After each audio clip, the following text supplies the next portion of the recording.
charged today is charged because of his poverty. He comes from Kibera. That was what we can speak. It means that if you don't have money in this country, then even investigation does not stand with you.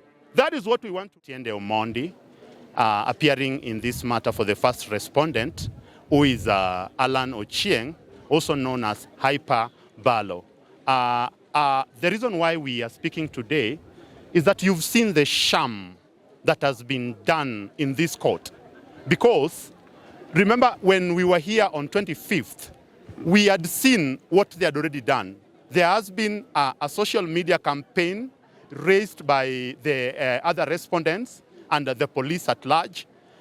Initially, you would see that the first respondent, Mr. Alan Ochieng, also known as Ballo, was characterized as the bouncer.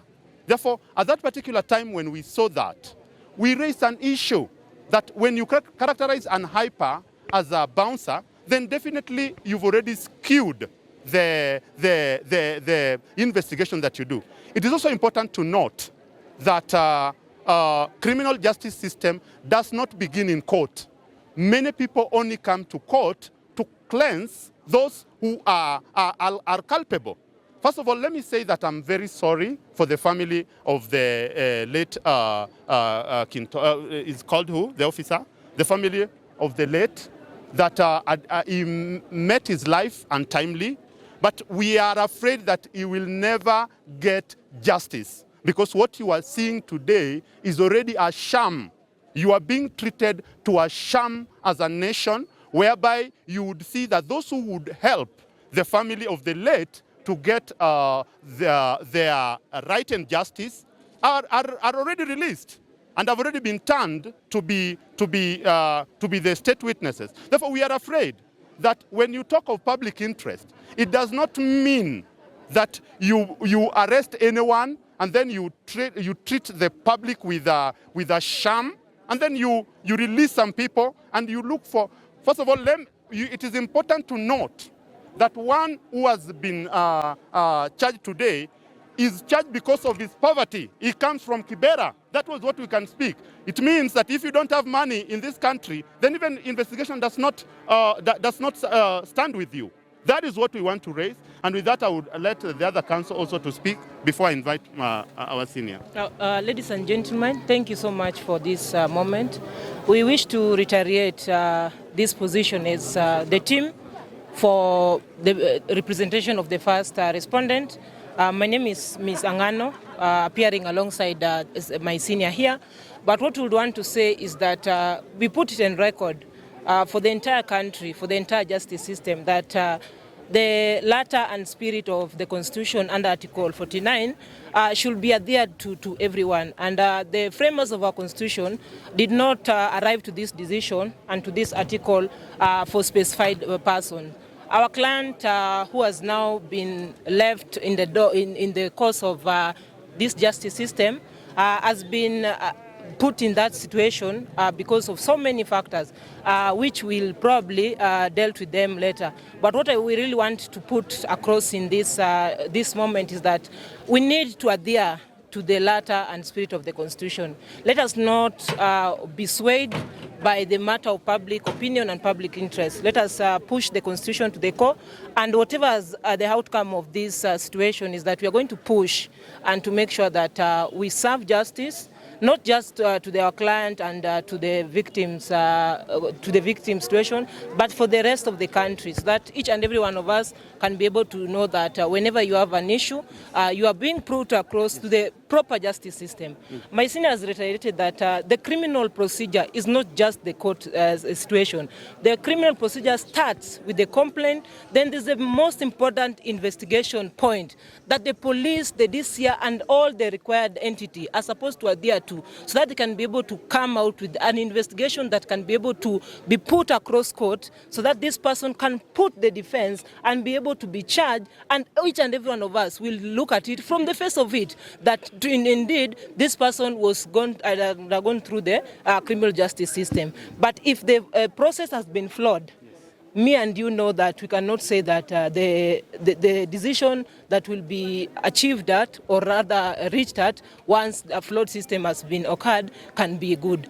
We know all the situation, we know all the circumstances, and we are going to team up to prepare and to make sure that this process has gone through the required situation, and we come up with the proper justice system for both parties. Thank you so much. Yeah, thank you. My name is Jasper Lubeto. I was actually leading the respondents team as far as the first respondent is concerned. And I want to first start by giving a disclaimer. This matter is still very much alive. And we are doing this within the context of giving information to the public, because then information must circulate. And we want to encourage the media. You had picked this issue from the get-go, when all the 7 parties were presented in court as respondents. As you're aware now, 6 of them have been discharged. We are going to expect the media to give this matter the same attention it was giving before, when we had the 6 respondents. I say that because we have seen a pattern that has been orchestrated. In that sense, I associate myself with what my colleagues have said. In the first instance, when our client, now the accused person in this matter, was arrested, he was blatantly beaten up. And he was the only one who was beaten up among the 7 respondents. Secondly, he was detained separately at Kabete police station, while the other 3 were detained at Mudangari, and the other 3 detained at Riruta.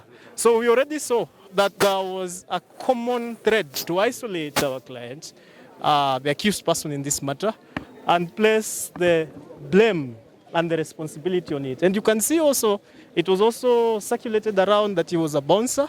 Now you have seen, if you've heard about the information sheet that has been presented in court, he has been properly captured as an alias, the hype man. He has always been a hype man, he is not a bouncer, and we want the record to be set very clear as far as this issue is concerned. We shall continue to evaluate the evidence that the prosecution is relying on. As you've seen, the prosecution has already even contradicted itself here, while it is still sticking on the phones of the so-called witnesses.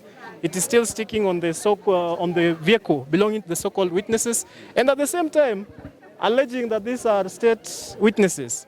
So we can already see a lot of contradictions in this matter. Of course, we do not want to canvass this matter in the public domain.